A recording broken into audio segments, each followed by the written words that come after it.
Hey, what's up everyone? Welcome back to my channel. I hope you're all having just a peachy time. It's been a week since Singles Awareness Day, and I'm still recovering from all the trauma. So I want to talk about it. Now, this is nothing new to me. I've been single for the better part of 5 years now. And every time the 14th comes around, I have to go out and get a new belt to prepare for all the after Valentine's Day sales on chocolates. Because nothing says I love myself more than copious amounts of cheaply produced, poor tasting, day-old candy. And if you're anything like me and you've been single for a while, you know the drill. And the drill seems to be getting more and more cliche as I get older too. Like, your Instagram feeds and your Facebook feeds are just saturated with your obnoxious and annoying friends posting pictures of their significant others being like, he's my rock, she's my everything, this is my best friend. But they do that all year long anyway, and it already gives you this year-round low-grade depression because you know you're gonna be single and alone for the rest of your life. But now your more reasonable friends, the ones who aren't in your face about the relationships, are also joining in on the fun and making you feel just great, posting all that mushy gushy shit. And here we are, it's a week later and I'm still seeing it. Now, I don't want to come across as bitter and angry, which I am, but I don't want to come across that way. I'm actually genuinely happy for my friends who are able to find someone who can tolerate them for more than 3 dates. Because I can't. Those of us who are still on the scene and still single know how awful this past year has been, because it has been an absolute mess. Not just in terms of the world being on fire and experiencing a dozen historical events all at the same time, but it's also been a mess in terms of dating. Nothing's open. The bars aren't open, the clubs aren't open, the libraries are kind of open, but there's like no public space to go out and like meet new people. You're just stuck knowing the same people you've been known. And honestly, it's a small price to pay for staying safe until this all passes over. So the only option left since March of last year has been online dating. Now, at the beginning of this pandemic, about 11 months ago, when we didn't really know what was going on, we didn't know how transmissible it was, how dangerous it was, there was no way that I was gonna go out and meet a stranger for drinks or whatever that was available at the time. You know, I was trying to play it safe. I was doing my part as a responsible citizen and making sure that the people around me don't get sick because I caught something. And getting to know someone over online dating is difficult because you have to jump through all these hoops just to have a first date.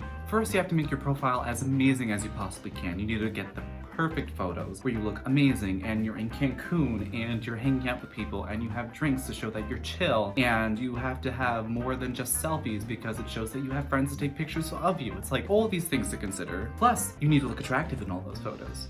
You also need the wittiest puns you can come up with for your bio, and for the answers to questions, you need your best ones. And then you have to swipe and swipe and swipe and swipe and swipe and swipe and swipe and swipe and swipe and swipe through hundreds of profiles, hoping to find at least some who you can match with. And you try to have a conversation with them only to get back one-word responses, even though their bio says, looking for someone who can hold a conversation. And they'll hit you with those one-word responses like, yeah, I'm a computer scientist.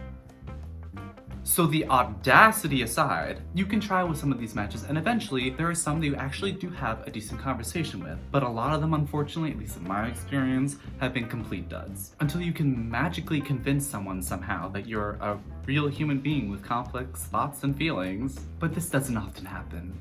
And then, just when you're starting to lose your faith in humanity, you match with someone, you hit it off, you start chatting consistently for a couple weeks, you start FaceTiming each other. Things go really well, and you agree to have a first date out in public when it's warm out and it's socially distanced at a park. And that first date goes really well, and you continue talking for a while, still FaceTiming when you're not able to hang out on the weekends. And this continues for a few weeks until you've reached a 3-month point and you're basically dating. And then you start to realize that maybe this isn't working out. And you realize that you're tired of driving to Staten Island. So then you mutually decide to end things, and then to make yourself feel better, retroactively you consider that half a short-term relationship.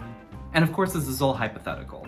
Now, I've been in the dating game for a while, and I know all the apps inside and out. I even have my Bumble hat on. I've been on Tinder, I've been on Bumble, I've been on Hinge, I've been on Coffee Meets Bagel, Match.com, OkCupid, Plenty of Fish, Christian Mingle, Hornet, Scruff, Grindr, which I actually recently got banned from, but that's a story for another time. Anyways, I've tried so many of these apps, I know that they're all basically the same. There are a lot of guys on there that are just not my type. Then there are a lot of guys on there that may not be my type, but they look like they have a really good personality. And then there are guys that I actually think are kind of cute, so I give them a little swipey swipe to the right, you know? But then we don't match. And then there are also guys who I do find attractive, who I've read their bio, and it looks like we would be a good match, and so swipe right. And we also don't match. And so after a few hours of swiping left and swiping right on whoever, you know, my standards start to lower a little bit, which is reasonable. And so I start swiping right on guys who maybe I wouldn't necessarily be into, but maybe they have a cool hobby, or we happen to be really similar, or in the right lighting they can look good. So I give them a chance and I swipe right. And we still don't match. You know, after a while of doing this, I've come to realize that you really can't predict who you're gonna match with. You know, there's just no way of knowing. There's a million reasons why someone can like you and why someone can't like you, and it's not necessarily a reflection of you. It's a reflection of their poor tastes. So this past summer, I actually took a little bit of a break from online dating. You know, I started a new job, I was taking the time to get acclimated to my new work life, and I also didn't really feel the need to go on them. You know, I was having socially distanced hangouts with friends, I was exercising a lot, I, you know, had things to take up my time, and I just wasn't going on them. It was only recently that I started going back on them, and that was probably around November, December, when, you know, things were getting dark and cold, and I was running out of things to do, and I got bored. So I logged back into my various accounts, and I noticed that Tinder is doing this new thing, or at least I think it's new because it's been a while since I've been on the apps, where they try to get you to upgrade your like to a super like, or popular users. The fuck? So obviously these dating apps are companies, and companies want to make money. So to me, it makes sense that they want me to upgrade my likes to super likes so that I run out of super likes and have to pay for more. So hopefully I can get the attention of these popular users. And they also do this thing now where they bring up that like square with the 4 profiles in it, like the secret admirer thing, and like you have to click on one, they're like, ooh, who's your secret admirer? And I remember a time when all 4 of those squares used to be real profiles, and now every time I click on one, it's like, oh, better luck next time. So I'm digging into my theory that Tinder is not on our side. They do not want to see us succeed. They don't want us to match with people because if we match with somebody and we delete the app, they lose ad revenue, and that's the tea. And then there's the Instagaze. You know the ones I'm talking about. The ones who leave their bios empty no matter what the app is. The only info they have on their apps are their height and their Instagram handle. And sometimes a little short one-liner that doesn't make any sense and is probably a reference to some movie or book that I've never seen or read. It's the guys who use their pretty privilege and their lottery-winning genetics to convince you to go follow them on Instagram. They post all their thirst traps on Tinder with no other real information because they have no interest in actually getting to meet anybody, and they just take up space on the app. And all of this is to get followers on Instagram for what I would assume to be the immediate satisfaction of it and the fake validation that comes with having a larger following on social media. But that is a whole ass can of worms, and that deserves its own video.